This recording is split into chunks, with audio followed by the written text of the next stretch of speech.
आज की क्लास का जो टॉपिक है वह क्या है? Sport training. तो आज हम स्पोर्ट ट्रेनिंग के विषय में जानेंगे, स्पोर्ट ट्रेनिंग के विषय में पढ़ेंगे। तो चलिए बताइए, इससे पहले हम अच्छा ये बताइए, आप लोगों का जो कल का क्वेश्चन था वो डाउट क्लियर हुआ है या उसको बताना है? पहले ये एक बार कमेंट करके बता दें। जो 4x400 स्ट्रैगर वाला था वो डाउट क्लियर है या नहीं? संगीता जी, सर्वेश जी, जो भी लोग हैं सभी लोग बताइए, पहले उसका डाउट क्लियर है या उसको डाउट क्लियर करें?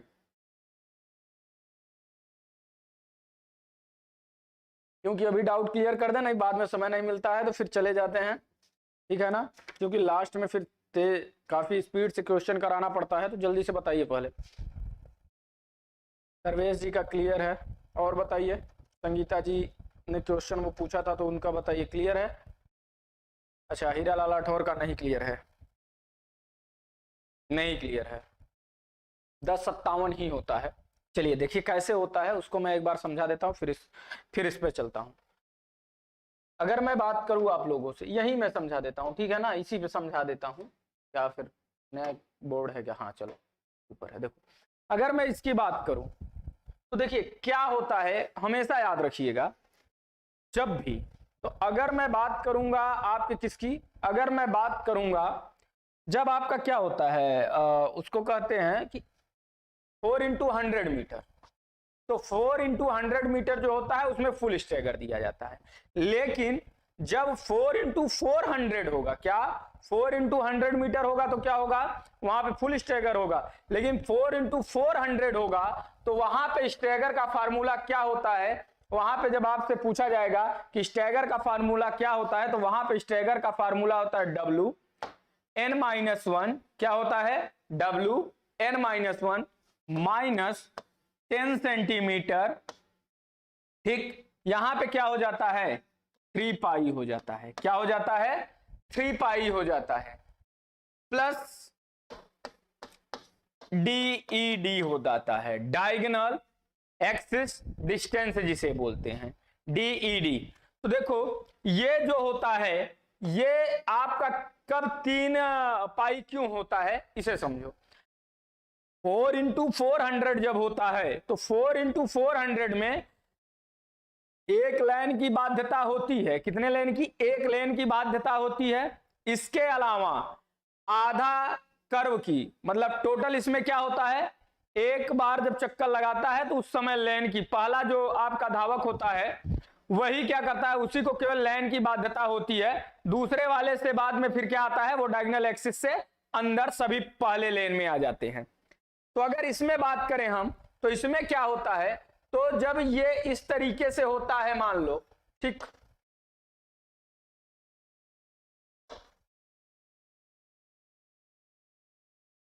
ठीक, तो अब क्या करेगा, जब यहां पे होती है स्क्रैच लाइन, तो स्क्रैच लाइन मान लो यहां से स्टार्ट है, इस जगह से स्टार्टिंग है, स्टार्टिंग पॉइंट यहां पे है। तो अब क्या होगा, यहां से क्या होता है, 3 पाई कहने का मतलब कि ये पूरा एक चक्कर ये लगाएगा, एक चक्कर पूरा ये लगाएगा, फिर यहां पे आके यहीं से केवल नहीं दिया जाता, वहां से क्या होता है, आगे आकर क्या होता है, अब यहां जब ये क्या होता है, हल्का इससे आगे तक दौड़ते हुए आता है और यहां पे बेटन क्या होता है, चेंज करता है। तो दूसरा वाला जो होता है यहां से आके आगे आके फिर यहां से डायगोनल एक्सिस लेके इधर आता है। इसलिए क्या हो गया, कितने कर्व दौड़ा वो? 3 कर्व दौड़ा, तो यहां पे 3 पाई हो जाता है। और DED क्या होता है? डायगोनल एक्सिस डिस्टेंस हो जाता है।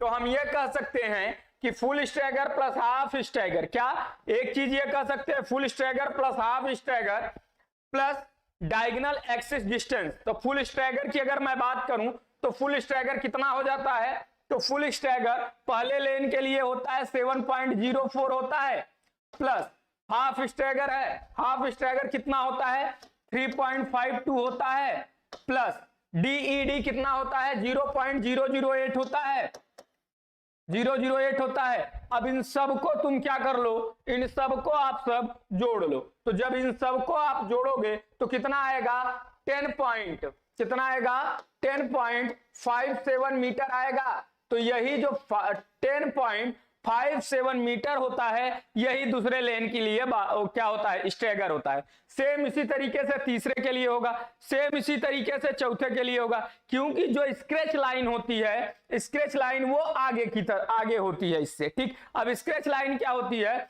स्क्रैच लाइन का फार्मूला होता है टी माइनस डी, क्या होता है, T minus D upon T. तो टी क्या होता है वहां पे, टी की अगर मैं बात करूं तो टी क्या होता है, total distance of curve, curve में जितना डिस्टेंस दौड़ता है उसकी बात आती है, total distance of curve into DS. DS मतलब क्या होता है, डीएस कहने का मतलब यह होता है कि कर्व डिस्टेंस अप टू, मतलब कि जितना वह कर्व में पहला वाला दौड़ा, जितना दूसरा वाला दौड़ा, जितना तीसरा वाला दौड़ा, उसकी बात होता है कि कर्व में कितना दौड़ा गया, उतनी दूरी अपान टी, क्या होता है, अपान टी। तो ये होता है स्क्रैच लाइन के लिए फार्मूला। तो इस वजह से होता है, समझ में आ गया होगा, उम्मीद है आप लोगों को, उम्मीद है यह चीज। तो कभी भी यह गलती मत करना, कभी भी यह गलती मत करना कि 7.04 लिख दें आप लोग। ठीक, याद आ गया, समझ में आ गया, उम्मीद यही है कि आप लोगों को समझ में आ गया होगा। ठीक है ना, चलिए अब चलते हैं हम अपने क्वेश्चन की ओर। समझ में आया कि नहीं, सभी को समझ में आया, समझ में आ गया ना, एक बार कमेंट करके बताओ समझ में आ गया ना। अब बाकी डिटेल में देखने के लिए आप लोगों को इसकी फुल वीडियो देखनी पड़ेगी, डिटेल में देखने के लिए। क्लियर हो गया ना, अब तो नहीं दिक्कत है आप लोगों को। चलिए दिनेश चंद जी, गुड आफ्टरनून। फार्टलैग प्रशिक्षण विधि का प्रयोग किसको अधिक विकसित करना है, न्यूरोमस्कुलर समन्वय, ताकत, सहन क्षमता, लचीलापन। बताओ क्या होगा, जल्दी से बताओ। चलिए हीरालाल जी का भी क्लियर हो गया।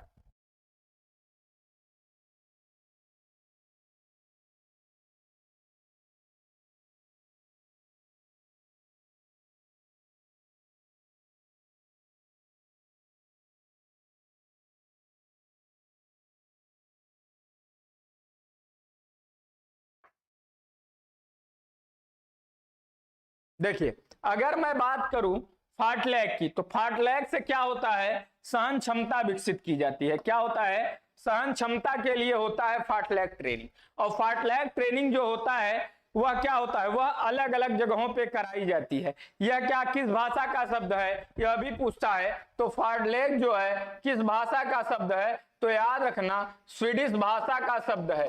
क्या है, स्वीडिश भाषा का शब्द होता है। इसका अर्थ क्या होता है, स्पीड प्ले। अर्थ क्या होता है, स्पीड प्ले होता है। अगर इसके आपको पूछ ले कि इसका आविष्कार किसने किया था, तो आविष्कार के विषय में मैंने बताया था किसने, कि फाट गया, मतलब कपड़ा फट गया तो क्या हो गया, होल हो गया, तो क्या होगा, गोस्टा होल्मर।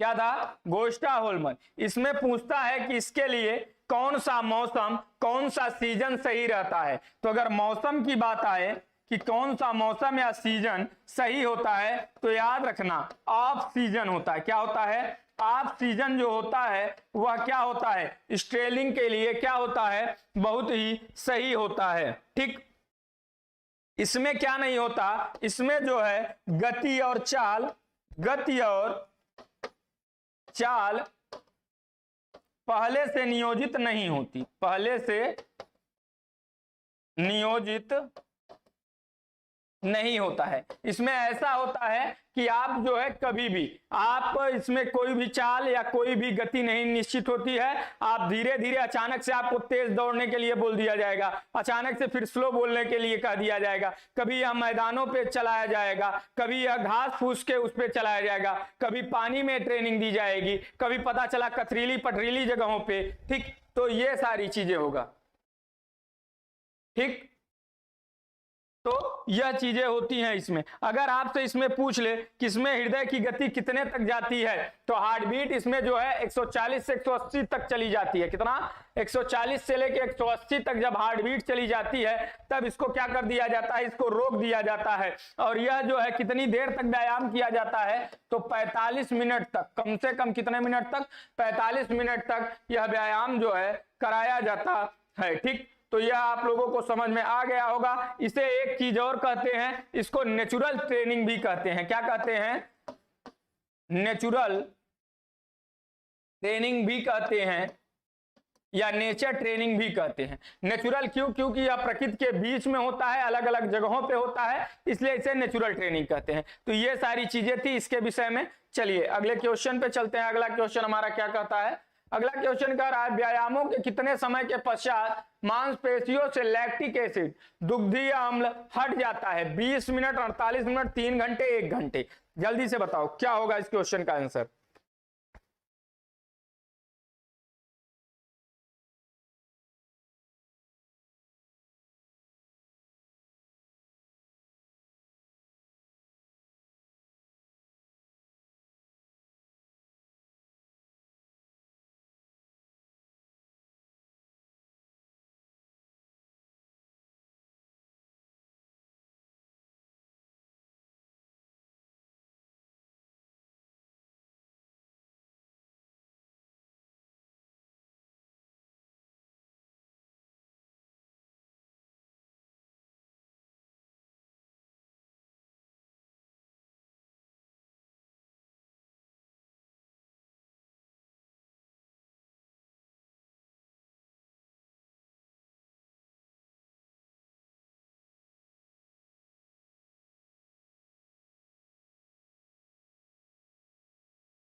तो याद रखिए क्या होगा? आंसर नंबर सी, 3 घंटे। 3 घंटे के बाद क्या होता है? लैक्टिक एसिड जो है वह पायरूबिक अम्ल में कन्वर्ट होना शुरू हो जाता है और उसी लैक्टिक एसिड से क्या मिलने लगती है? हमको ऊर्जा मिलने लगती है। वह जो लैक्टिक एसिड है, पहले क्या होता है, जल्दी से ही क्या होता है, जब आप दौड़ना शुरू करते हो तो देखो पायरूबिक अम्ल से ऊर्जा कब मिलती है? जब एनारोबिक क्रियाएं होती हैं। एनारोबिक व्यायाम जब आप करते हैं तो वहां पे पायरूबिक अम्ल क्या होता है? टूटता है। क्या होता है? ग्लाइकोजन, ग्लाइकोजन बाद पायरूबिक अम्ल, पायरूबिक अम्ल के बाद में क्या होता है? 2 एटीपी ऊर्जा प्राप्त होती है और उसमें बनता है। तो उसमें लैक्टिक एसिड उतनी तरीके से, सही तरीके से नहीं बन पाता। वहां पे जब ऑक्सीजन ही नहीं है तो वहां पे क्या होगा? तुरंत ही लैक्टिक एसिड का निर्माण होने लगता है। लेकिन जब सहन क्षमता वाले खेल होते हैं, जब एरोबिक क्रियाएं होती हैं, तो उसमें क्या होता है? जब आपका ब्लड क्या होता है? एक क्रेब्स चक्र होता है, क्रेब्स साइकिल होता है। तो जब क्या होता है? लैक्टिक एसिड बन जाता है। लैक्टिक एसिड के बाद में आपके शरीर में ऐंठन और थकान होने लगती है। अब थकान के बावजूद भी आप रुक नहीं रहे हो, कार्य को करते चले जा रहे हो, या व्यायाम को करते चले जा रहे हो, या ट्रेनिंग को कर ही रहे हो, तो जब उसके बाद भी आप नहीं रुकोगे तो एक समय ऐसा आता है जब धीरे धीरे थकान क्या होती है? समाप्त होने लगती है। क्यों? क्योंकि वो थकान इसलिए कि वो जो आपका लैक्टिक अम्ल था, वह लैक्टिक अम्ल भी अब किस में कन्वर्ट होने लगा? अब वह ऊर्जा के रूप में कन्वर्ट होने लगता है। तो वही क्या कहलाता है? तो वह कितनी देर में होता है? तो वह जो है 3 घंटे में क्या होता है? 3 घंटे में अम्ल क्या होता है? हट जाता है। 60 मिनट में तो वह बनना शुरू हो जाता है। क्या होता है? 60 मिनट के बाद लैक्टिक एसिड क्या होता है? लैक्टिक एसिड जो है जब 60 मिनट हो जाता है, उसके बाद में लैक्टिक एसिड क्या होता है? आपका कन्वर्ट होना शुरू हो जाता है ऊर्जा के रूप में। क्या होता है? ऊर्जा के रूप में कन्वर्ट होना शुरू हो जाता है। लेकिन अगर लैक्टिक एसिड की बात करें तो यह जो है 3 घंटे में पूरी तरीके से समाप्त हो जाता है। मतलब अब लैक्टिक एसिड नहीं जमा रहता। वही बात कह रहा है कि लैक्टिक एसिड दुग्धीय अम्ल हट जाता है। किसकी बात कर रहा है? हट जाता है। ठीक है ना? तो समझ जाइए क्या होगा? 3 घंटे में, 3 घंटे में। ठीक, चलिए अगले क्वेश्चन पे चलते हैं। अगला क्वेश्चन क्या है? अगला क्वेश्चन है क्वेश्चन नंबर 3। अधिक से अधिक मांसपेशीय बल को कम से कम संभव समय में, कम से कम संभव समय में प्रदर्शित करने की योग्यता को कहते हैं चपलता, मांसपेशीय शक्ति, मांसपेशीय ताकत, मांसपेशीय सहन क्षमता। जल्दी से बताओ क्या कहेंगे।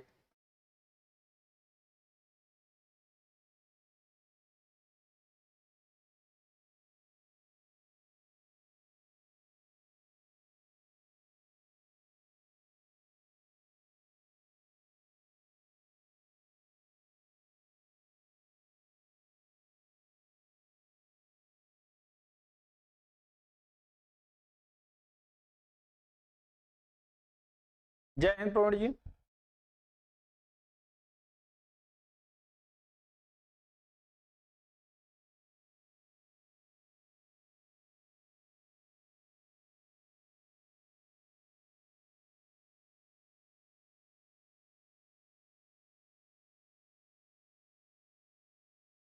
तो इसको कहते हैं हम मांसपेशीय शक्ति। क्या कहते हैं?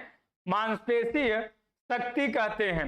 स्ट्रेंथ की बात कह रहा है। स्ट्रेंथ आपके कितने प्रकार के होते हैं? 3 प्रकार के स्ट्रेंथ होते हैं।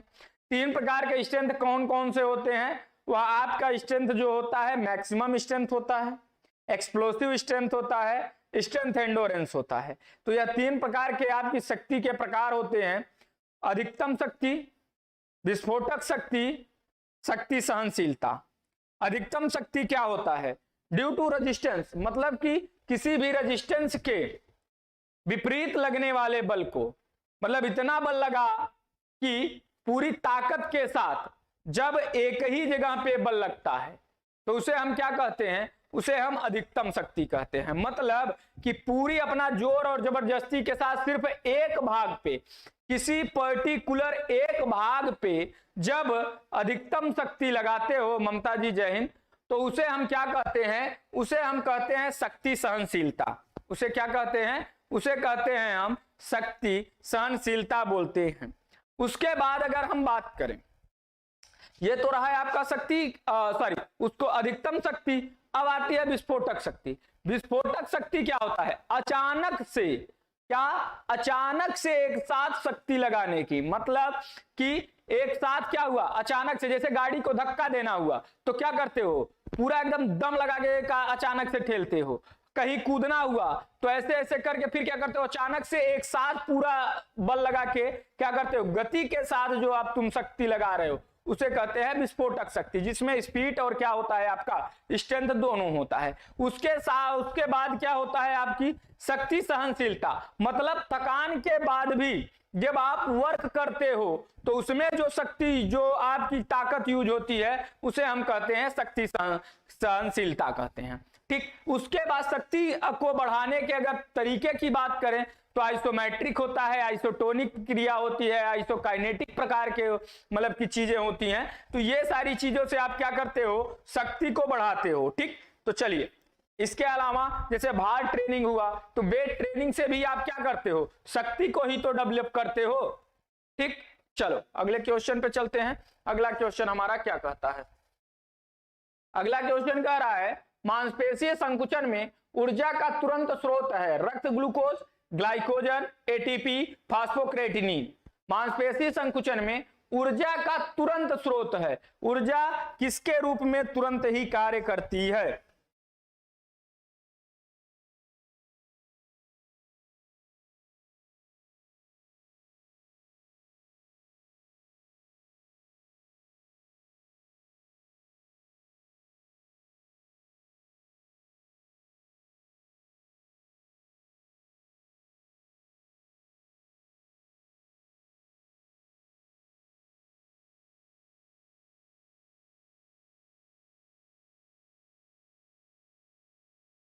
चलिए, तो इसका आंसर क्या होगा? एटीपी। क्या होगा? एटीपी। तो ये जो एटीपी होती है, यह एटीपी क्या होती है? यह एटीपी जो है आपकी क्या है? यह एटीपी जो है तत्काल ऊर्जा, मतलब कि मांसपेशी संकुचन में ऊर्जा का तुरंत, कहने का मतलब जो ऊर्जा के रूप में जो मांसपेशियों में प्रयोग होता है वह एटीपी के ही रूप में तो ऊर्जा कन्वर्ट होती है। मैंने बताया था ग्लूकोज C6H12O6 जब किसमें ऑक्सीजन की उपस्थिति में कन्वर्ट होता है तो ग्लूकोज जब टूटता है जब ऊर्जा के लिए तो वह किसमें कन्वर्ट होता है? तो वह कन्वर्ट होता है सबसे पहले किसमें? कार्बन डाइऑक्साइड जल H2O जिसे बोलते हैं प्लस 38 एटीपी ऊर्जा, और 38 एटीपी ऊर्जा में 36 एटीपी ऊर्जा क्या होता है, आपके ऊर्जा के लिए प्रयोग में ले लिया जाता है। मतलब यही क्या होता है, यही आपकी ऊर्जा होती है। ग्लाइकोजन के रूप में ऊर्जा क्या होती है, ऊर्जा का संग्रहण होता है, ग्लूकोज का संग्रहण होता है। रक्त ग्लूकोज की बात करें तो ग्लूकोज क्या है, ऊर्जा का स्रोत है। सबसे सिंपल मॉलिक्यूल जो होता है वह क्या होता है, कार्बोहाइड्रेट का सबसे सिंपल मॉलिक्यूल जो होता है ऊर्जा के लिए वह होता है ग्लूकोज। ठीक, चलो अगले क्वेश्चन पे चलते हैं। अगला क्वेश्चन क्या कह रहा है, फाटलैक प्रशिक्षण विधि का आधारभूत स्रोत है अवधि में परिवर्तन, जगह में परिवर्तन, स्थान में परिवर्तन, गति में परिवर्तन। जल्दी से बताओ क्या होगा।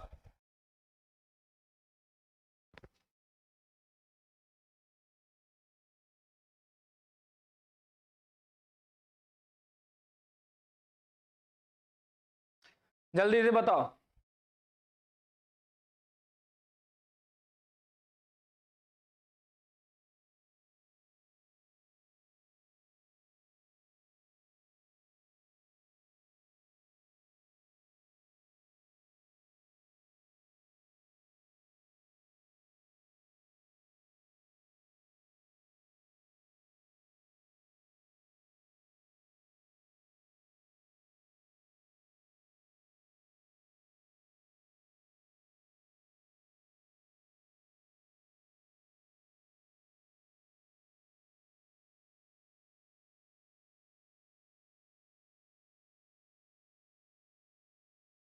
बताइए क्या होगा।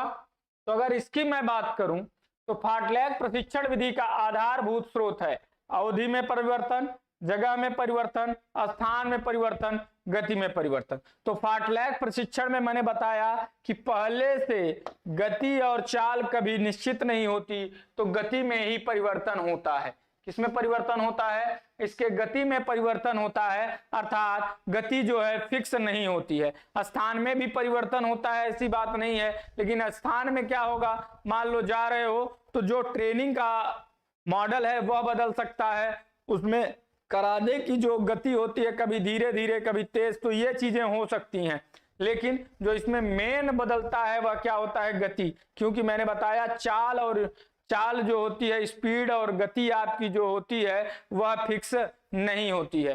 तो यही इसका क्या होगा, आंसर होगा। बाकी फाटलैक के विषय में मैंने सारी चीजें आपको बता रखी हैं। खेल प्रशिक्षण प्रक्रिया एक लंबी अवधि का मामला है जिसमें सामान्य प्रक्रिया शामिल होती है, कोई संक्षिप्त छोटा मार्ग नहीं है। चुनने के लिए विस्तृत विकल्प होते हैं, उत्तेजित होने के मार्ग पर चलते हैं। बताइए क्या होगा। खेल प्रशिक्षण प्रक्रिया एक लंबी अवधि का मामला है जिसमें सामान्य प्रक्रिया शामिल होती है, कोई संक्षिप्त छोटा मार्ग नहीं, चुनने के लिए विस्तृत विकल्प होते हैं, उत्तेजित होने के मार्ग पर चलते हैं।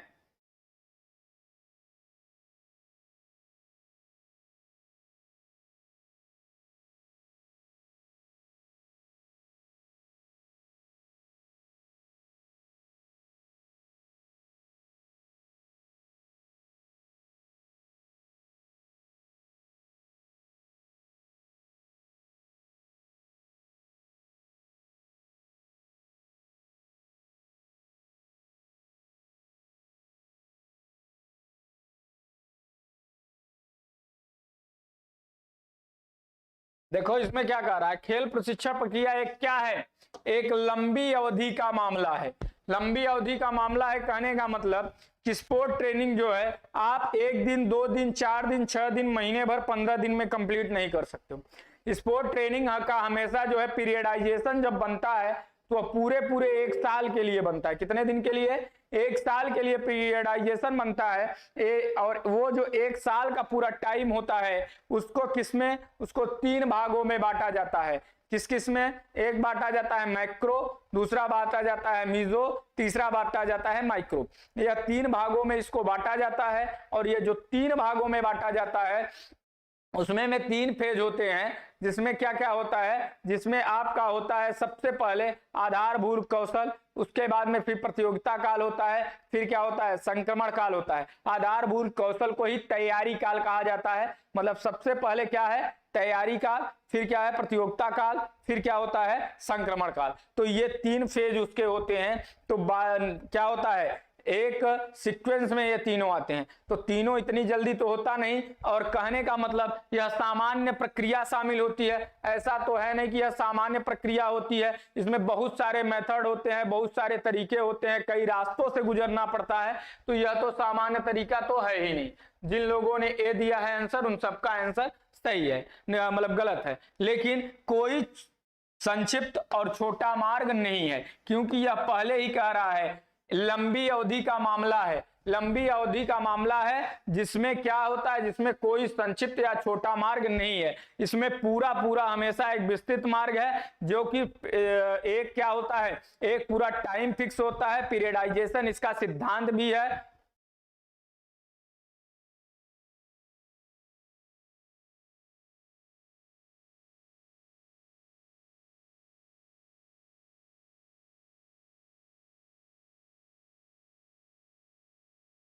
सर्वेश जी, बाद में आप फास्ट हो जाते हैं, किस लिए, किस चीज के लिए फास्ट हो जाते हैं, बताइए।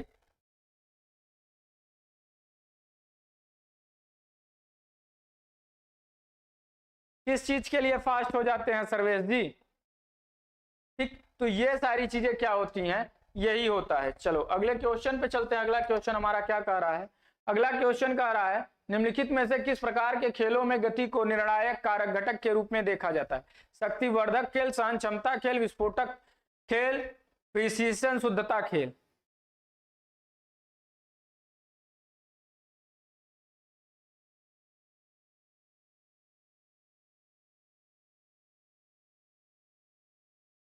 क्या किया जाए ये बताइए आप लोगों के साथ।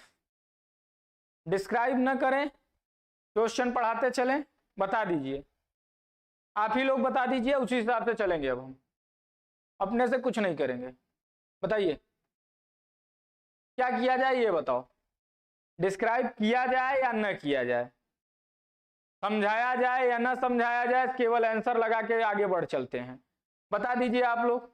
पहले इस क्वेश्चन का आंसर आप मेरे क्वेश्चन का जवाब दे दीजिए, उसके बाद फिर हम आगे पढ़ाना शुरू करते हैं, ठीक है। पहले इस क्वेश्चन का जवाब आप लोग दे दीजिए कि डिस्क्राइब करना है या नहीं करना है। बाद में इसलिए आगे जाते हैं कि क्वेश्चन रहते हैं ज्यादा सर्वेश जी, ठीक है, और उसमें जो उस समय जाते हैं वहां पे डिस्क्राइब करने की जरूरत नहीं होती है, ठीक है। बाकी दिनों में हम तेज नहीं भागते हैं, जब आपका मेगा टेस्ट होता है उसी समय हम तेज जाते हैं। प्रवीण जी जय हिंद, समझ रहे हैं क्या प्रॉब्लम क्या है ये बताइए पहले।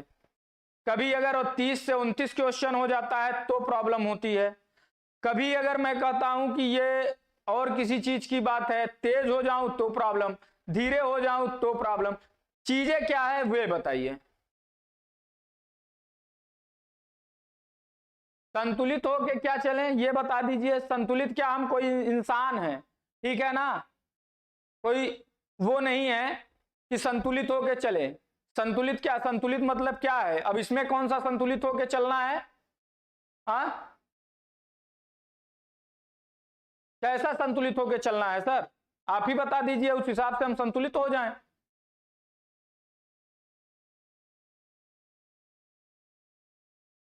मतलब क्या चाहते हो आप लोग, कुछ नहीं समझ में आता। कभी कहोगे डिस्क्राइब करके बताओ, कभी कहोगे नहीं डिस्क्राइब। संतुलित क्या, मेगा टेस्ट में संतुलित हो गए, मेगा टेस्ट में क्या करें, डिस्क्राइब किया करें हम। मेगा टेस्ट लेते किस लिए हैं, इसीलिए तो देते हैं आप लोगों के लिए। ये कहिए कि थ्योरी की क्लास की तरह हम आप लोगों को समझा देते हैं, एक भी क्वेश्चन का डाउट ऐसा नहीं रहता है जो आप लोगों का रखते हैं।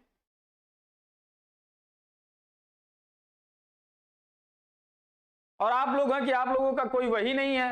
कहीं कभी कोई कहोगे कि धीरे चलो, कभी कोई कहोगे तेज चलो, कोई अभी ये कहोगे संतुलित होके चलो। संतुलित करने का मतलब क्या है आप ही मुझे बता दीजिए, मैं उसी हिसाब से चल रहा हूं। चलिए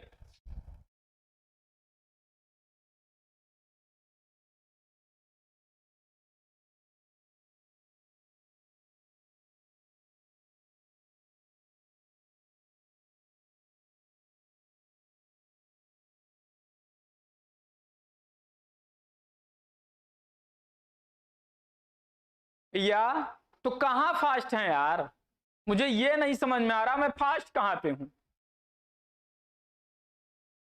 कहां पे फास्ट हूं ये तो बताओ मुझे। तुम लोगों को आंसर बताओ तो तुम लोगों को ये कहोगे कि हम मानेंगे नहीं, तुम लोगों को कुछ और चीज बताओ तो नहीं सर ये नहीं है, तो उसका भी तो प्रूफ देना पड़ता है, इसीलिए तो उसको डिस्क्राइब करता हूं, नहीं तो ये भी कहोगे कि हम नहीं मानेंगे सर, आप कुछ भी कह दो, तो आपको संतुष्ट करना भी मेरा दायित्व होता है। दूसरी बात, जो फास्ट चलता हूं कभी भी जब टॉपिक वाइज कराता हूं तो वहां फास्ट में नहीं चलता, लेकिन मेगा टेस्ट जब होता है तो वहां फास्ट चलना पड़ता है। मेगा टेस्ट क्योंकि वहां पे हम डिस्क्राइब इसलिए नहीं करते क्योंकि वहां पे क्या होता है, चीजें वही होती हैं।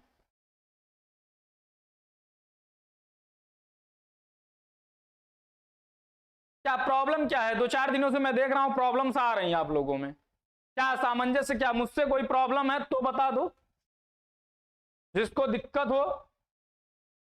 यार तुम लोग ऐसे बिहेव करते हो कि एकदम से पूरी तरीके से,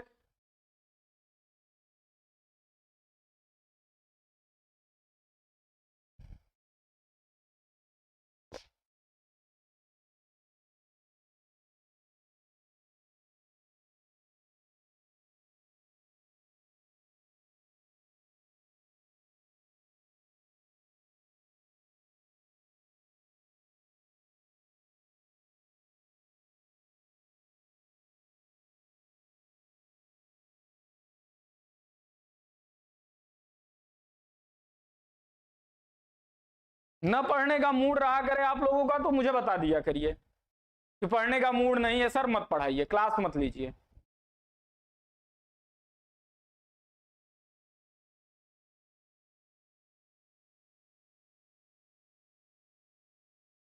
चलो देखो क्वेश्चन देखिए आप लोग, निम्नलिखित में से किस प्रकार के खेलों में गति को निर्णायक कारक घटक के रूप में देखा जाता है? शक्तिवर्धक खेल, सहन क्षमता खेल, विस्फोटक खेल, प्रिसिशन शुद्धता खेल। बताइए क्या होगा। गर्म है यार पानी।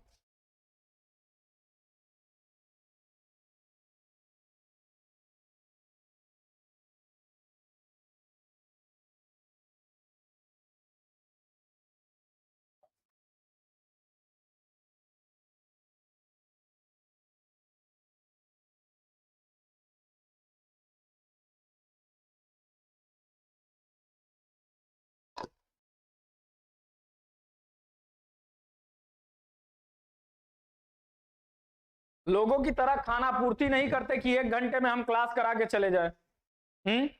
हम इसीलिए तो पूरी क्लास 1 घंटे नहीं 2 घंटे में क्लास लेता हूं, 2.5 घंटे क्लास लेता हूं, खाना पूर्ति नहीं करता। बताइए क्या होगा क्वेश्चन का आंसर। चलिए अब आप ही लोगों के अनुसार चलेंगे, बताइए क्या होगा। आंसर नंबर 2 बताइए, निम्नलिखित में से किस प्रकार के खेलों में गति को निर्णायक कारक घटक के रूप में देखा जाता है? शक्तिवर्धक खेल, सहन क्षमता खेल, विस्फोटक खेल, प्रिसिशन शुद्धता वाले खेल। बताइए क्या होगा।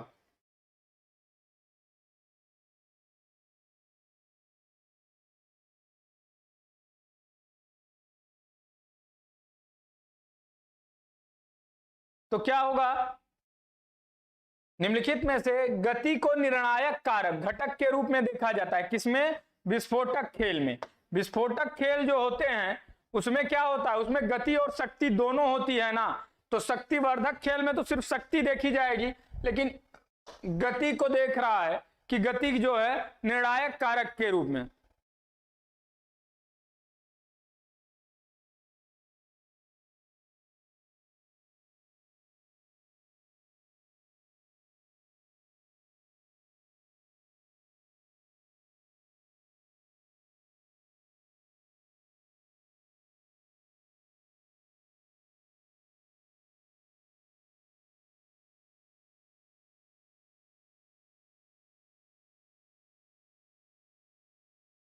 चलिए बताइए क्या होगा। विस्फोटक खेल, तो गति की जब भी बात करेगा तो वहां पे क्या होगा, विस्फोटक खेल होगा। चलिए अगले क्वेश्चन की ओर चलते हैं। अगला क्वेश्चन क्या कह रहा है, आइसोकाइनेटिक विधि प्रशिक्षण की शुरुआत किसने की? जैक्सन ने, जे पेरिन ने, गास्टा होल्मर में और मॉर्गन ने। क्या कह रहा है, गास्टा होमर, मॉर्गन और एंडरसन आइसोकाइनेटिक की बात कर रहा है कि कौन था, जे पेरिन, जैक्सन, गास्टा होमर, मॉर्गन और एंडरसन। बताओ क्या होगा आइसोकाइनेटिक विधि। आइसोकाइनेटिक विधि क्या होती है, आइसोकाइनेटिक विधि वह विधि होती है जिसमें क्या होता है, गति समान होती है। क्या होती है, जिसमें जो है गति समान होती है।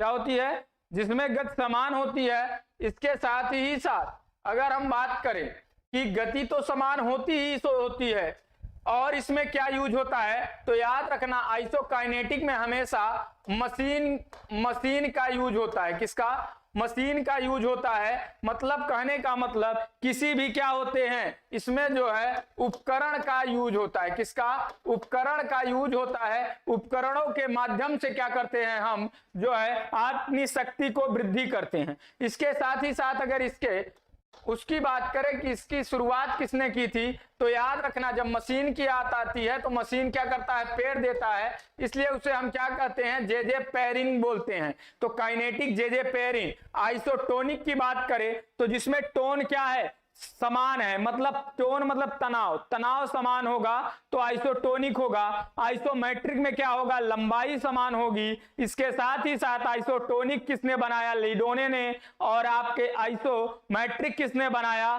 तो हैटिंगर और मूलर ने। ठीक, तो ये चीजें हैं। चलिए आगे हम चलते हैं। अगला क्वेश्चन हमारा क्या कहता है, क्वेश्चन नंबर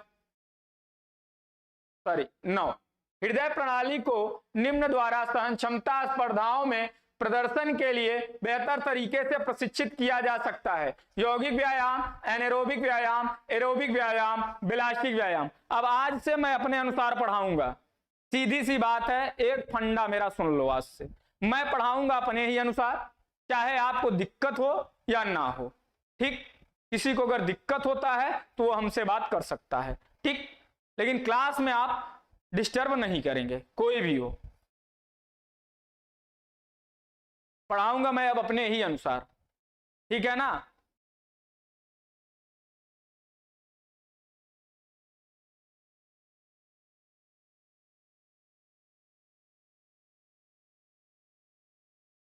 चलिए क्या हो गया, हृदय प्रणाली को निम्न द्वारा सहन क्षमता स्पर्धाओं में प्रदर्शन के लिए बेहतर तरीके से प्रशिक्षित किया जा सकता है। यौगिक व्यायाम, एनारोबिक व्यायाम, एरोबिक व्यायाम, बिलास्टिक व्यायाम। बताओ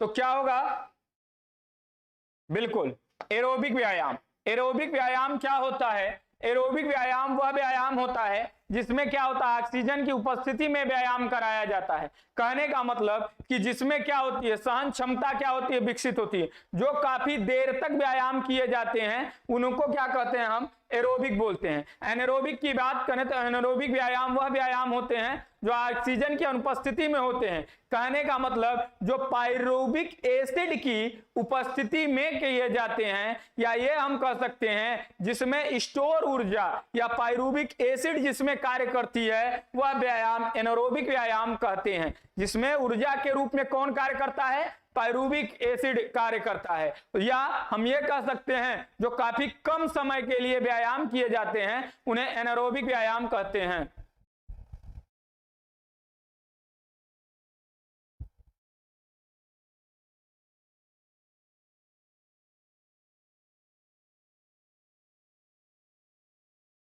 सर्वेश जी क्या चाहते हैं आप, सब कोचिंग वाले यही बोलते हैं, अपने भी बोल दिया, कोई नई बात नहीं है सर। ऐसा मैंने क्या बोल दिया जो आपको बुरा लग गया? आपको प्रॉब्लम है तो बता दीजिए। किसी भी कोचिंग के विषय में हम नहीं जानते, ठीक है ना महोदय। हम किसी भी कोचिंग के विषय में हम नहीं जानते कि कौन सी कोचिंग क्या करती है क्या नहीं करती है, कौन क्या कहता है क्या नहीं करता, उससे मुझे फर्क नहीं पड़ता। मैं क्या करता हूं, मैं अपने से मतलब रखता हूं, ठीक है। और रही बात कि आपने जो मैं कोई वो नहीं हुआ, मैं ना तो गुस्सा हुआ ना तो मुझे बुरा लगा। मैं सिर्फ एक बात ये कहा कि कभी आप कहोगे कि एकदम धीरे धीरे पढ़ा रहे हो, कभी कहोगे तेज पढ़ाओगे, कभी कहोगे संतुलन बना के पढ़ाओ, कभी तो बातें क्या है ये बताओ, किस बात पे आप संतुष्ट रहोगे। कब मैंने तेज पढ़ाया? मैंने तेज पढ़ाया मेगा टेस्ट में। कभी इसमें सब्जेक्ट में पढ़ाया तेज? क्या दिक्कत है सर आपको? हाँ, बेलास्टिक की बात करें तो यह बेलास्टिक किसके लिए होता है? बेलास्टिक मेथड आपको फ्लेक्सिबिलिटी विकसित करने के लिए होता है। एनारोबिक की बात तो मैंने बता ही दिया। और यौगिक व्यायाम की बात करें तो यौगिक व्यायाम कहने का मतलब यह है कई सारे व्यायामों को एक साथ जब मिला के किया जाता है तो उसे यौगिक व्यायाम कहा जाता है। ठीक, चलिए अगले क्वेश्चन को हम करते हैं। अगला क्वेश्चन क्या है? एरोबिक ऑक्सीजन युक्त फिटनेस को सबसे अच्छे से किसके द्वारा हासिल किया जा सकता है? लंबी दूरी की दौड़ें, तैराकी, छोटी तेज दौड़ें, फाटलैग प्रशिक्षण। बताइए।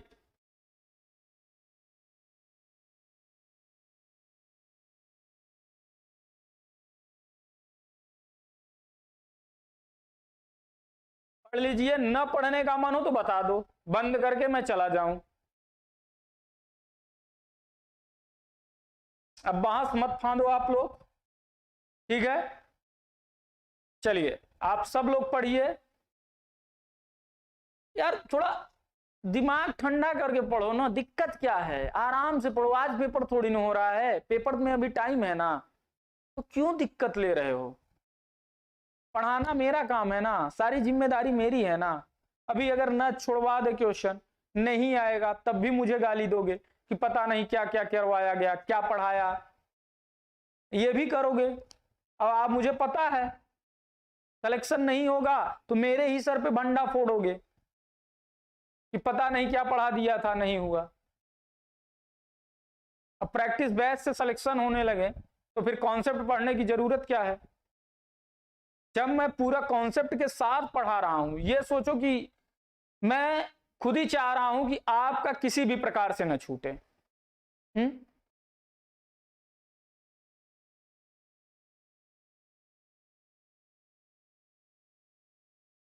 10वां नंबर क्या होता है? एरोबिक ऑक्सीजन युक्त फिटनेस को सबसे अच्छे से किसके द्वारा हासिल किया जा सकता है? लंबी दूरी की दौड़, तैराकी, छोटी तेज दौड़, फाटलैग प्रशिक्षण। सर्वेश जी पानी पीजिए और क्वेश्चन को सॉल्व कीजिए, ठीक है ना? बताओ, इस क्वेश्चन का आंसर सभी लोग दो।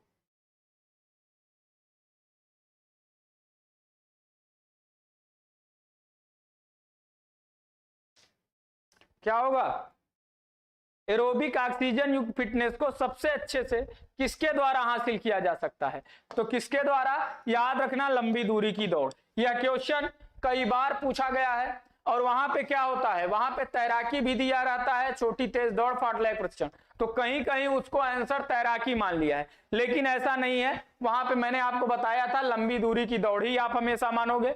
जब लंबी दूरी की दौड़ नहीं रहेगी तब आप तैराकी मारोगे। तैराकी से भी क्या होता है? सहनशीलता विकसित की जाती है, ठीक है ना? तो चलिए अगले क्वेश्चन पे चलते हैं। अगला क्वेश्चन हमारा क्या कह रहा है? अगला क्वेश्चन कह रहा है ताकत प्रशिक्षण के परिणाम मायोफिब्रिल्स, पेशीय तंतुओं की संख्या में वृद्धि, पेशी तंतुओं के आकार व्यास में वृद्धि। बताओ क्या होगा? ताकत प्रशिक्षण के परिणाम स्वरूप मांसपेशी ऊतकों में परिवर्तन के कम से कम होने की संभावना पाई जाती है। सबसे कम किसमें होने की संभावना पाई जाती है? मायोसिन लिगामेंट के आकार में वृद्धि, फाइब्रिलिज्म या फाइब्रिल्ज, पेशी तंतुओं की संख्या में वृद्धि, पेशी तंतुओं के आकार या व्यास में वृद्धि। बताओ क्या होगा? जल्दी से बताओ।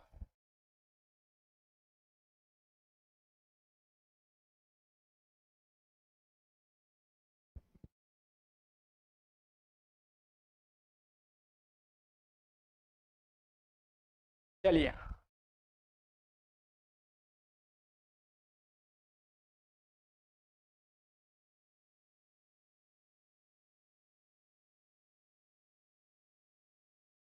तो याद रखिएगा, जब भी इसकी बात करेगा, ताकत मतलब जब भी शक्ति की बात कर रहा है, शक्ति की बढ़ाने के लिए क्या करोगे? तुम वेट ट्रेनिंग करोगे।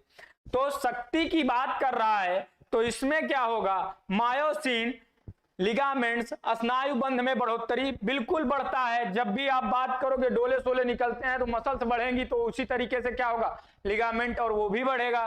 ठीक, मायोसिन लिगामेंट्स के आकार में वृद्धि।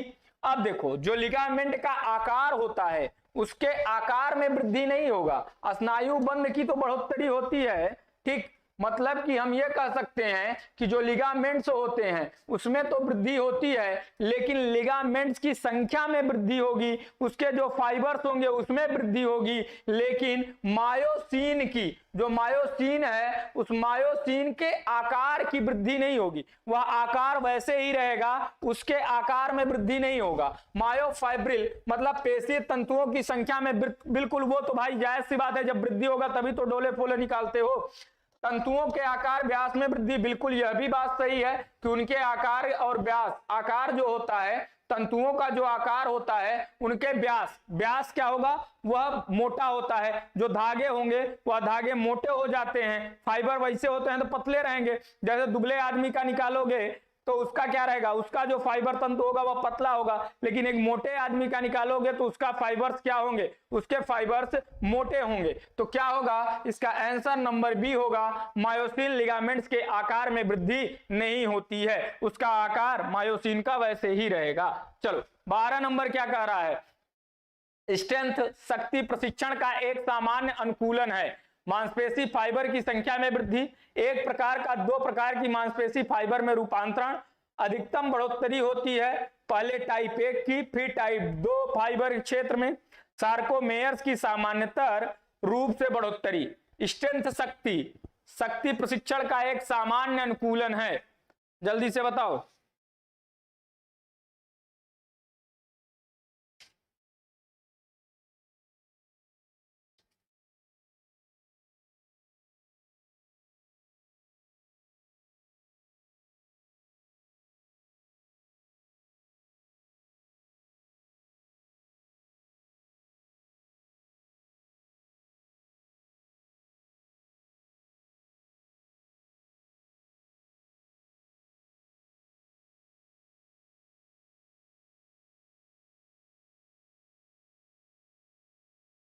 स्ट्रेंथ शक्ति प्रशिक्षण की एक सामान्य अनुकूलन है। सामान्य अनुकूलन क्या होगी, मांसपेशी फाइबर की संख्या में वृद्धि, एक प्रकार का दो प्रकार की मांसपेशी फाइबर में रूपांतरण, अधिकतम बढ़ोतरी होती है पहले टाइप 1 की फिर टाइप 2 की फिर फाइबर्स के क्षेत्र में, सार्कोमेयर की सामान्यतः रूप में बढ़ोतरी। तो याद रखिएगा हमेशा, तो जिन लोगों का आंसर डी है उन सबका आंसर सही है, सार्कोमेयर की सामान्यतर बढ़ोतरी। ये जो सार्कोमेयर होता है या सार्कोमेयर में क्या होता है, बढ़ोतरी हो। जब आप पढ़ोगे किसकी, व्यायाम, मांसपेशियों पे व्यायाम का प्रभाव, तो उसमें आपको इन सब चीजें मिल जाएंगी। वहां पे क्या होगा, सार्कोमेयर्स की सामान्यता, मांसपेशी फाइबरों की संख्या में भी वृद्धि होती है, जो फाइबर्स होते हैं उनमें भी वृद्धि होती है, लेकिन उसमें वृद्धि से ज्यादा उसमें क्या होता है, उसमें उसका व्यास परिवर्तित होता है, वह मोटे होते हैं, धागे क्या होते हैं, मोटे होते हैं। ठीक, तो याद रखिएगा एक प्रकार से दो प्रकार की मांसपेशी, ये तो कहीं नहीं है, अधिकतम बढ़ोतरी होती है पहले टाइप 1, ये भी नहीं है, लेकिन मेन जो है क्या होगा, ऑप्शन नंबर डी, सार्कोमेयर की समांतर। जैसे सार्कोमेयर हो गया, हाँ, उसके बाद में हम क्या कहते हैं, जैसे मायोग्लोबिन हो गया, तो मायोग्लोबिन की भी वृद्धि होती है, फाइबर्स की वृद्धि होती है, उनके आकार और व्यास की वृद्धि होती है, ये सारी चीजें क्या होती है, उसका प्रभाव होता है। ठीक है, चलो अगले क्वेश्चन पे चलते हैं। अगला क्वेश्चन क्या कह रहा है, ताकत और गति के मेल की योग्यता को कहते हैं विस्फोटक ताकत, अधिकतम ताकत, ताकत सहनशीलता, उपरोक्त कोई भी नहीं। जल्दी से बताओ क्या होगा।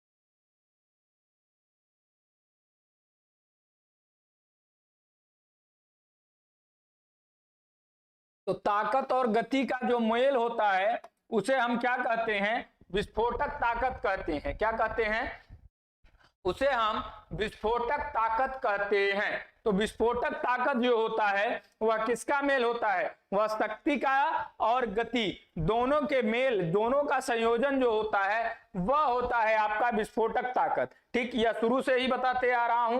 चलो अगले क्वेश्चन पे चलते हैं। 14 नंबर, प्रतिशोध के विरुद्ध काबू करने और थकावट की स्थिति के विरुद्ध काबू पाने की योग्यता को कहते हैं विस्फोटक ताकत। ताकत सहन क्षमता है और भी दोनों उपरोक्त में से कोई भी नहीं। क्या कह रहा है, प्रतिशोध के विरुद्ध काबू करने और थकावट की स्थिति के विरुद्ध काबू पाने की योग्यता, थकावट के बावजूद भी क्या कहेंगे उसे,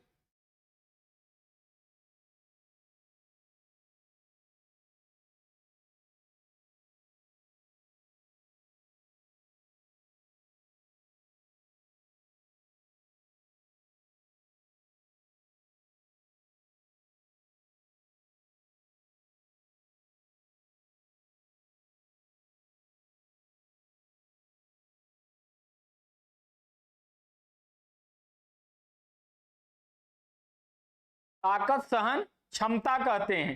ताकत सहन क्षमता यह कहता है कि जब थकान के स्थिति के बाद भी आप कोई कार्य करते हो, क्या करते हो, थकान की स्थिति के बाद भी जब आप कोई कार्य करते हो तो उसे ही हम क्या कहते हैं, स्ट्रेंथ एंडोरेंस बोलते हैं, मतलब शक्ति सहनशीलता बोलते हैं। तो याद, ये चीजें आप क्या करोगे, याद रखोगे। चलो अगले क्वेश्चन पे चलते हैं।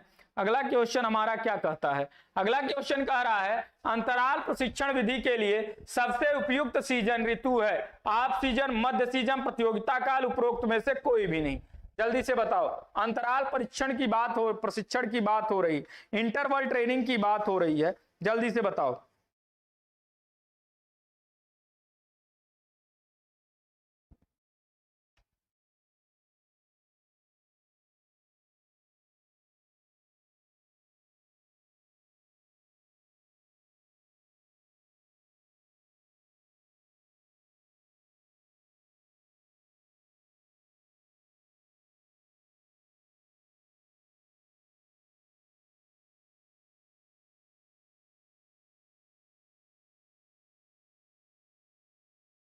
चौदह का सी क्यों नहीं होगा, बता रहा हूं। देखो क्या कह रहा है, प्रतिरोध के विरुद्ध काबू करने और थकावट की स्थिति के विरुद्ध। तो थकावट के विपरीत जब थकावट की स्थिति में भी कार्य किया जाता है तो उसे हम क्या कहते हैं, उसे हम ताकत सहन क्षमता कहते हैं, ना कि विस्फोटक सहन क्षमता कहते हैं। ताकत सहन क्षमता कहने का मतलब यह है, स्ट्रेंथ एंडोरेंस कहते हैं। स्ट्रेंथ एंडोरेंस क्या होती है, जो कि थकान पर भी काबू पा लेता है। थकान की स्थिति में भी आप कार्य करते हो, जब कहीं पे कोई आपको जरूरत पड़ती है, आप थक जाते हो, उसके बावजूद भी आप कोई कार्य कर रहे हो, तो वही क्या होती है, यही होता है आपको। ठीक,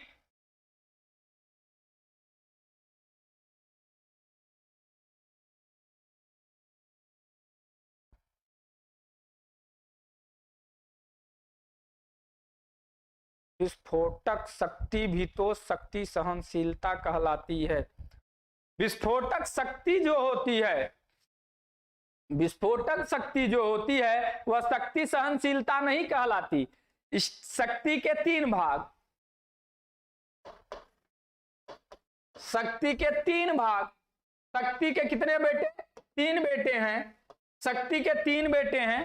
पहला जो है उसे हम क्या बोलते हैं, उसे हम बोलते हैं अधिकतम शक्ति, अधिकतम शक्ति बोलते हैं। दूसरा जो है उसे हम बोलते हैं विस्फोटक शक्ति। तीसरा जो होता है इसे बोलते हैं हम शक्ति सहनशीलता बोलते हैं। ठीक, तो विस्फोटक शक्ति में जो होता है इसमें गति प्लस शक्ति दोनों होती है, और जब विस्फोटक शक्ति लगानी होगी तो विस्फोटक शक्ति अचानक से किसी के ऊपर लगाई जाती है, तो यह नहीं होगा। तो मैंने बताया देखो तीनों अलग अलग है ना, तो यह जो शक्ति सहनशीलता है यह क्या होता है, यह थकान के स्थिति में भी, क्या, थकान की स्थिति में भी कार्य करने की शक्ति।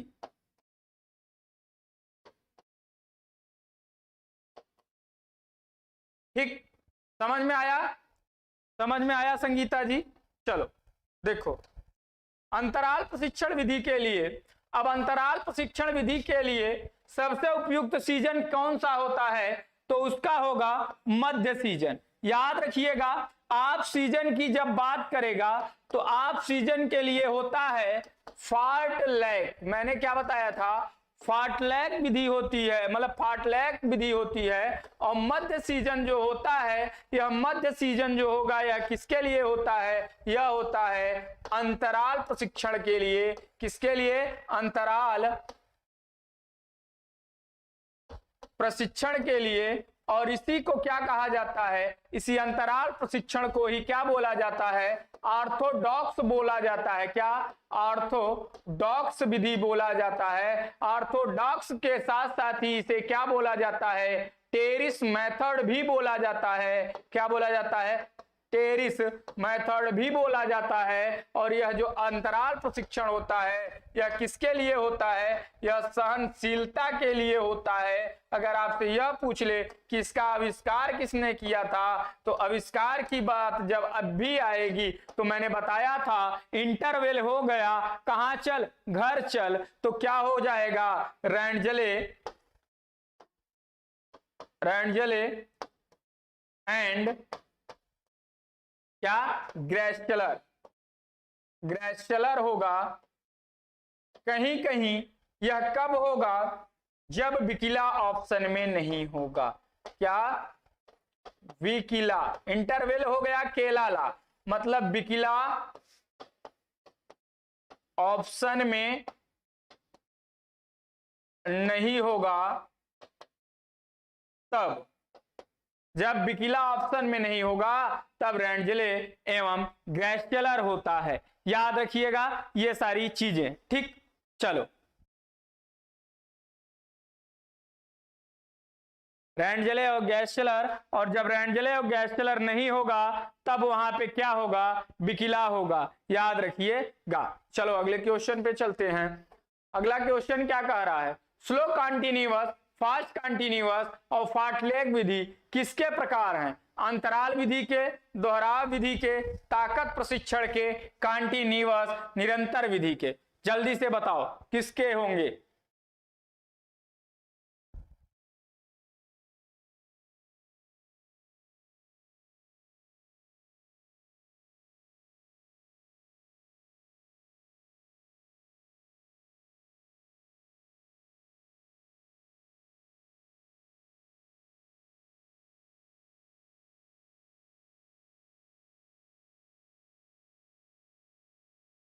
स्लो कॉन्टिन्यूअस, फास्ट कॉन्टिन्यूअस और फास्ट लैग विधि किसके प्रकार है, अंतराल, दोहराव विधि, ताकत प्रशिक्षण एवं कॉन्टिन्यूअस एवं निरंतर विधि। तो जायज सी बात है, पहले ही दे दिया है कॉन्टिन्यूअस, तो यह सब किसके हैं, कॉन्टिन्यूअस के हैं। चलो अगले क्वेश्चन पे चलते हैं। 17 नंबर, एक प्रशिक्षण चक्र जिसकी सामान्य अवधि 3 से 10 दिन की होती है उसे क्या कहते हैं, जल्दी से बताओ।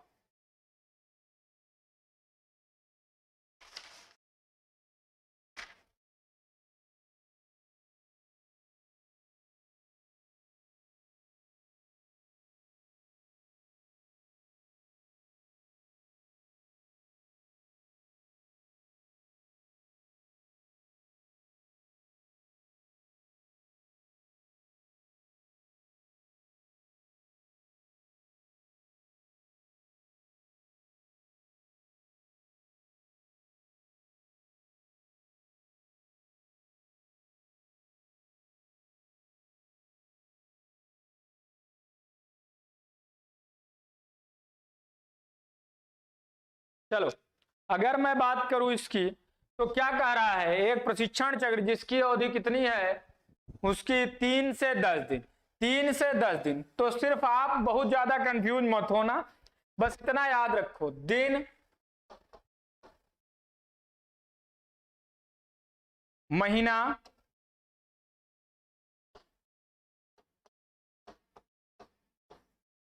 दिन, महीना और क्या, वर्ष। जब वर्ष की बात आए तो वहां पे आप याद रखना क्या होगा, मैक्रो होगा। ठीक, महीने की बात जब आए तो वहां पे याद रखना मीजो होगा। क्या होगा, मेजो होगा। और जब दिन की बात आए, सप्ताह की बात आए, तो वहां याद रख लेना वहां क्या होगा, वहां पे होगा, यार भी छोड़ना है ना, अभी तो आधा घंटा है। हाँ, तो सप्ताह की बात जब आए तो वहां पे क्या हो जाएगा, तो वहां पे आपका क्या होगा, आपका होगा माइक्रो। माइक्रो मतलब सबसे छोटा। तो सबसे छोटा क्या होता है, दिन होता है, उसके बाद महीना होता है, उसके बाद माइक्रो, मैक्रो होगा। तो मैक्रो और माइक्रो, मैक्रो मतलब सबसे बड़ा, माइक्रो मतलब सबसे छोटा, मीजो मतलब मध्य का। तो माइक्रो हो जाए, सॉरी क्या कह रहा है, 3 से 10 दिन। तो यह क्या हो जाएगा, यह हो जाएगा माइक्रो चक्र। क्या हो जाएगा, माइक्रो चक्र हो जाएगा। यह क्या होता है, यह होता है पीरियडाइजेशन का प्रकार। ठीक, चलो 18 नंबर, किस प्रशिक्षण विधि में आराम की अवधि का लाभदायक उपयोग किया जाता है। वजन प्रशिक्षण, कंटिन्यूअस या निरंतर प्रशिक्षण, अंतराल या दोहराव प्रशिक्षण, रेपिटेशन या दोहराव प्रशिक्षण। बताओ क्या होगा जल्दी से।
देखो, वेट ट्रेनिंग की जब भी बात करेंगे तो वेट ट्रेनिंग में तो हमारा क्या होता है, वहां पे आराम की बात तो होती नहीं है।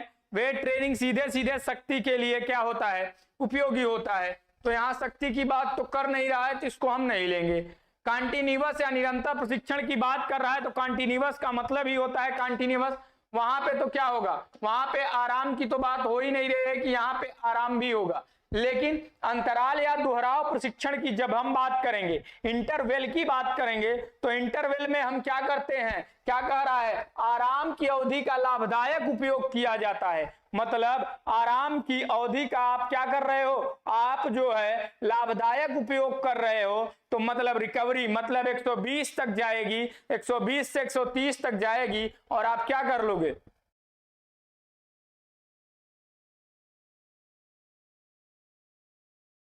ठीक है संगीता जी, बता देंगे, बता देंगे, बिल्कुल बता देंगे। चलिए देखिए, तो अगर हम बात करें तो क्या होगा, अंतराल या दोहराव प्रशिक्षण होगा। क्या होगा, अंतराल या दोहराव प्रशिक्षण होगा। अंतराल या दोहराव प्रशिक्षण में आप क्या करते हो, किसी भी प्रशिक्षण विधि में आराम की अवधि का लाभदायक उपयोग करते हो। क्या करते हो, लाभदायक उपयोग। तो आराम जहां भी आ गया मतलब वहां क्या हो जाएगा, इंटरवल की बात हो जाएगी। तो याद रखिएगा। ठीक, चलो,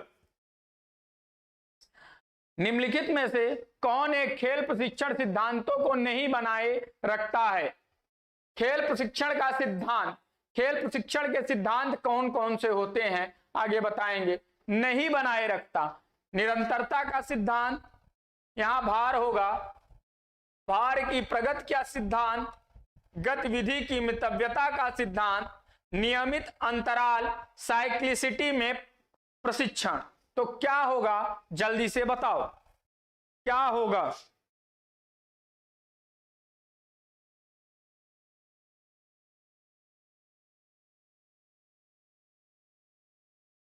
और यहां से एक क्वेश्चन जरूर पूछता है, में से एक क्वेश्चन जरूर पूछता है आप लोगों से, क्योंकि पिछली बार भी पूछा था। सिद्धांत का एक क्वेश्चन जरूर आता है कि इनमें से कौन सा सिद्धांत स्पोर्ट ट्रेनिंग का सिद्धांत नहीं है, या इनमें से कौन सा स्पोर्ट ट्रेनिंग का सिद्धांत है।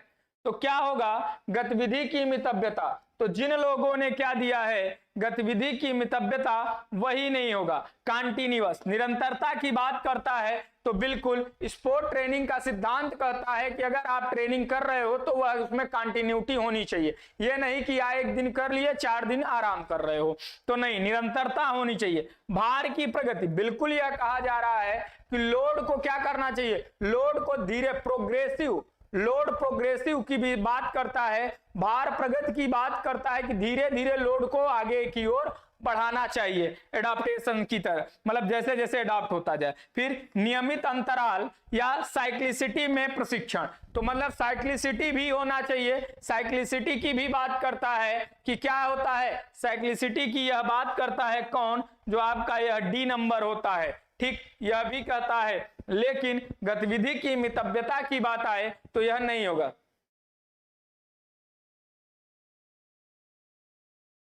हाँ, तो वो भार की प्रगति, बिल्कुल वो भार की प्रगति होगा, वो भारत नहीं था, वो भार था। एक्चुअली में वो भारत टाइप हो गया मिस्टेक से, हाँ, वो थोड़ा सा टाइपिस्ट का थोड़ा, हाँ, उसकी वजह से। तो चलो देखो, तो अगर मैं बात करूं कि कौन कौन से सिद्धांत होते हैं, तो याद रख लेना, principle of continuity, principle of progressive of load, principle of individual difference, principle of active participation, principle of plan and systematic, principle of क्या होता है, journal and specific, principle of clarity, principle of cyclicity process of training, principle of क्या होता है, ensuring, ठीक, principle of क्या होता है, rest and recovery, principle of veracity, principle of क्या, limbering down and warming up, मतलब कि क्या होता है उसके वार्मिंग अप, और क्या होता है, लिम्बरिंग डाउन। वार्मिंग अप कहने का मतलब यह है कि किसी भी व्यायाम को करने से पहले जो आप अपने शरीर को गर्माते हो, तो वो हो गया वार्मिंग अप।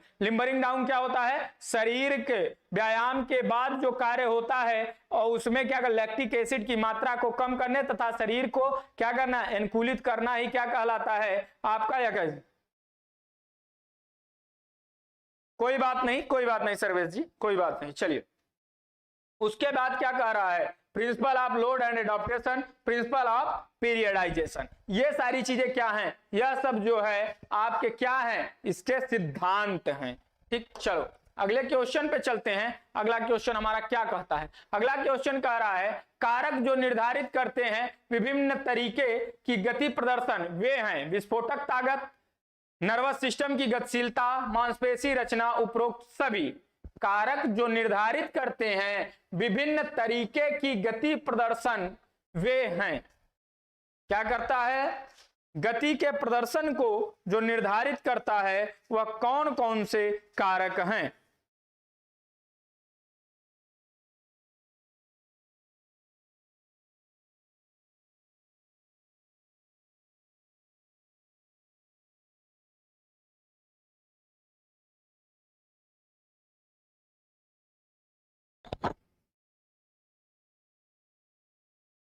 तो क्या होगा आपका, उपरोक्त सभी, मांसपेशी रचना भी, नर्वस सिस्टम की गतिशीलता भी, विस्फोटकता। अगर इनमें से एक भी कमी होगी तो क्या होगा, गति जो है, गति प्रदर्शन में दिक्कत भी होगी, गति उतना नहीं हो पाएगा ठीक से।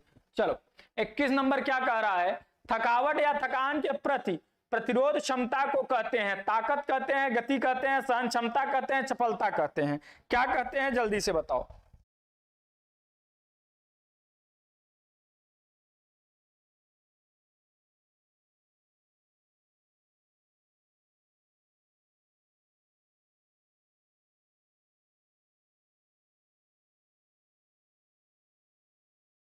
तो अगर इसकी बात करें थकावट की या थकान के प्रति प्रतिरोध क्षमता की, तो थकान के प्रति प्रतिरोध क्षमता क्या होती है, इसकी बात करें तो जब थकान के प्रति जो प्रतिरोध की क्षमता होती है, मतलब कि यह कह रहा है कि थकान के स्थिति में भी कार्य करने की जो क्षमता होती है उसे हम क्या कहते हैं, सहन क्षमता कहते हैं। ताकत क्या होती है, किसी भी रेजिस्टेंस के खिलाफ, किसी भी रेजिस्टेंस के विपरीत क्या लगती है, जो बल लगाया जाता है उसे ही हम क्या कहते हैं, ताकत या शक्ति कहते हैं।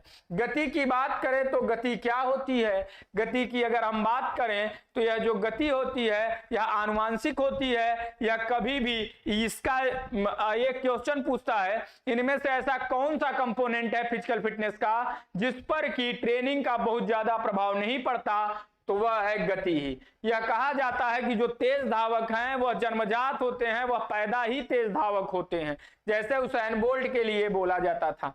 इसके साथ ही साथ अगर गति की बात करें तो किसी भी कार्य को करने की जो क्या होती है, एक्यूरेसी होती है, वही क्या कहलाती है, आपकी गति कहलाती है। मतलब किसी भी व्यायाम को करने की जो स्पीड होगी, जो चाल होगी, उसे ही हम क्या कहते हैं, गति कहते हैं।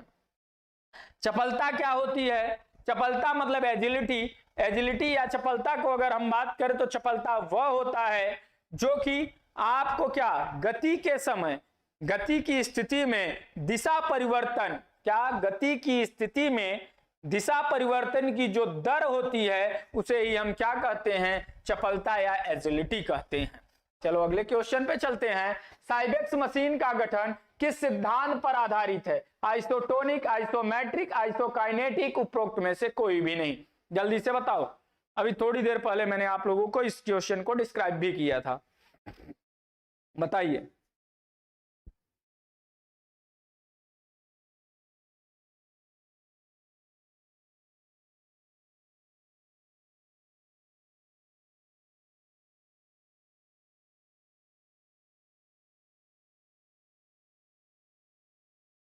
तो अगर बात करें तो क्या होगा, आइसोकाइनेटिक, चेजे पेरिन। ठीक, आइसोकाइनेटिक में मैंने बताया था उपकरणों का यूज किया जाता है, तो साइबेक्स मशीन का भी यूज, साइबेक्स मशीन क्या है, एक प्रकार का उपकरण है, तो वह किससे संबंधित है, आइसोकाइनेटिक से संबंधित है। चलो अगले क्वेश्चन पे, सुपर कंपनसेशन का अर्थ है ऑक्सीजन की कमी या डेबिट, दूसरा श्वास या सेकेंड विंड, थकावट, भार का अनुकूलन। बताओ क्या होगा। सर्वेश जी लेट क्वेश्चन आ रहा है तो उसको एक बार आप रिफ्रेश कर लें।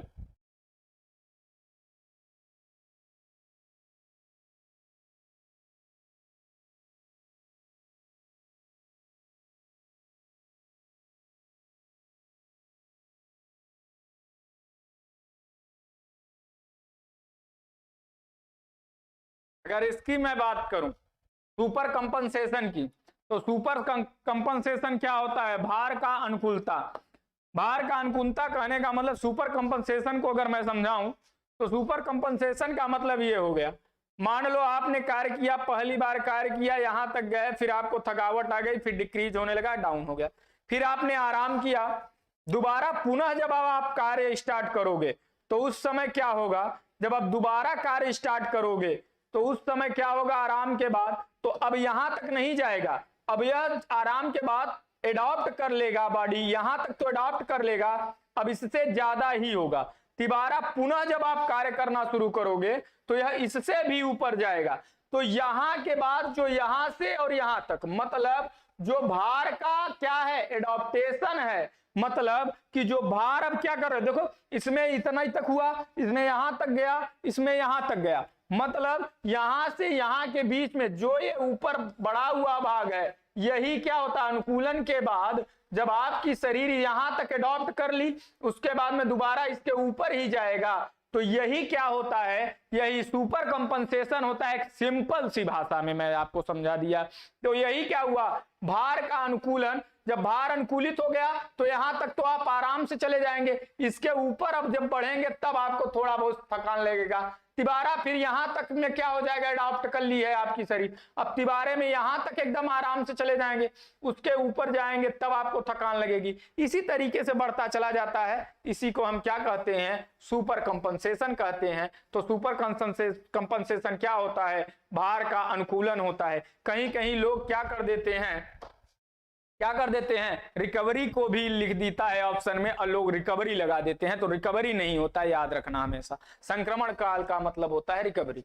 चलो, ट्रांजिशन पीरियड या संक्रमण काल का मुख्य उद्देश्य होता है, लो क्वेश्चन ही आ गया यही, रिकवरी, मनोरंजन, प्रदर्शन में स्थिति, सुपर कंपनसेशन। बताओ क्या होगा। जल्दी से बताओ।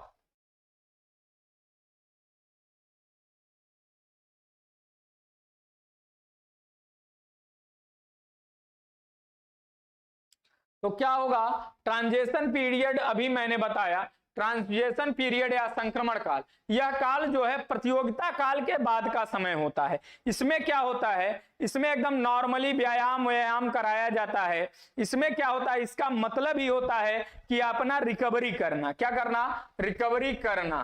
तो याद रखिएगा, संक्रमण काल का मतलब होता है रिकवरी काल, या क्या कहा जाता है, ट्रांजिशन पीरियड बोला जाता है। सर्किट प्रशिक्षण विधि की सबसे पहले किसने व्याख्या की, किसकी बात कर रहा है, टूट जाएगा सर। सर्किट प्रशिक्षण की बात कर रहा है कि सर्किट प्रशिक्षण विधि की सबसे पहले किसने व्याख्या की, गॉस्टा होमर ने, जे पेरिन ने, मॉर्गन और एंडरसन ने, सोलिच ने। बताओ क्या होगा, सर्किट ट्रेनिंग की बात कर रहा है यह।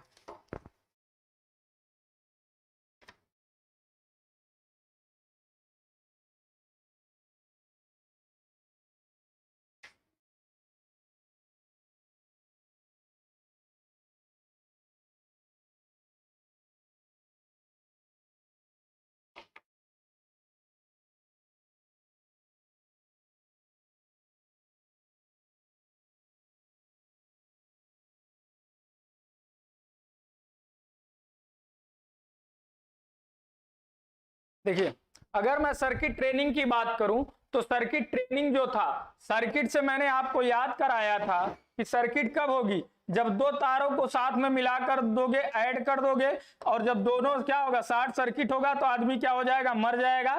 तो ऐसे याद कर लेना क्या होगा, एंडरसन और मॉर्गन। और इसके साथ ही साथ सर्किट ट्रेनिंग की बात करें तो इसमें टोटल कितने स्टेशन होते हैं, तो 10 से लेके 12 स्टेशन होते हैं। और यह 10 और 12 स्टेशन पे आपको क्या करना पड़ता है, बारी बारी से आपको वर्कआउट करना पड़ता है। और ये जो 10 से 12 स्टेशन है, यह 10 से 12 जो स्टेशन है, हमेशा याद रखना किसी भी स्टेशन पे रिपीटेशन तभी होगा जब तक कि एक चक्कर, मतलब समान स्टेशन पे आप समान रूप से समान व्यायाम करोगे। मतलब यहां पे कोई दूसरा व्यायाम किया, यहां दूसरा व्यायाम किया, लेकिन उतने ही समय तक, मान लो यहां 5 मिनट किया, 5 मिनट यहां किया, 5 मिनट यहां किया, 5 मिनट यहां किया, 5 मिनट यहां, 5 यहां, 5 यहां, 5 यहां, 5 यहां, मतलब कि 5-5 मिनट सब पे जब कर लोगे तभी पुनः इस वाले पे आओगे। ऐसा नहीं है कि पता चला यहां तक कर लिए फिर उसके बाद में फिर वापस जाके इसको करने लगे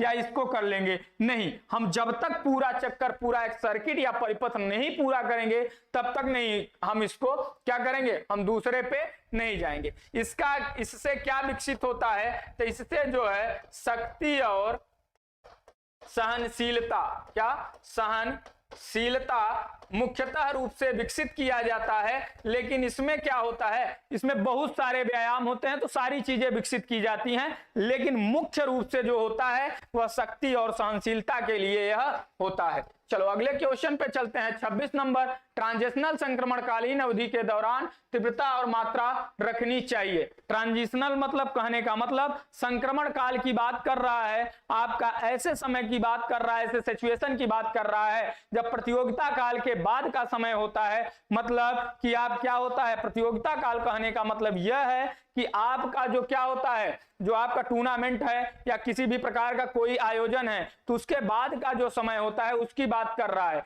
कि जब आप ट्रेनिंग लेते हैं।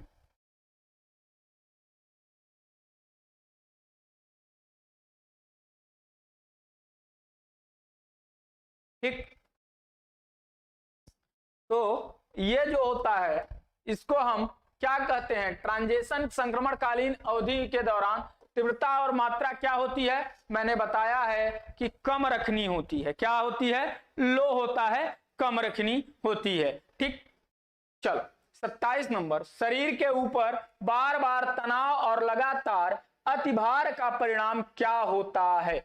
बार बार क्या कर रहे हो, तनाव और लगातार अतिभार का परिणाम क्या होता है कि मांसपेशी ताकत में बढ़ोतरी होती है, खिंचाव और चोटें आती हैं, मांसपेशी सहन क्षमता होती है, मांसपेशी रचना में वृद्धि होती है।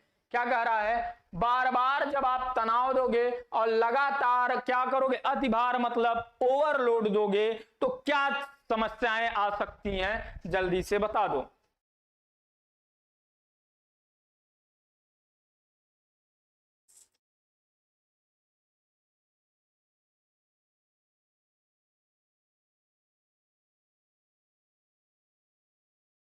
चलिए, आप लोगों का आंसर आने लगा।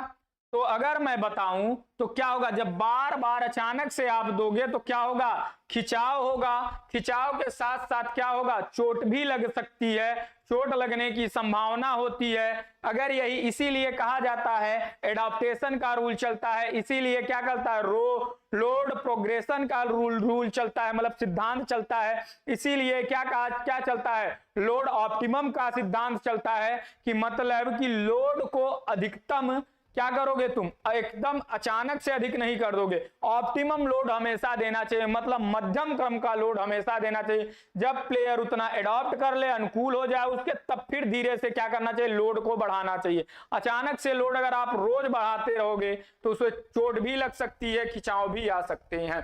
क्या कह रहा है, प्रशिक्षण अवधि के दौरान किए गए कुल कार्य को क्या कहते हैं, वॉल्यूम कहते हैं, डेंसिटी या घनत्व कहते हैं, इंटेंसिटी या तीव्रता कहते हैं, फ्रीक्वेंसी या आवृत्ति कहते हैं, जल्दी से बताओ।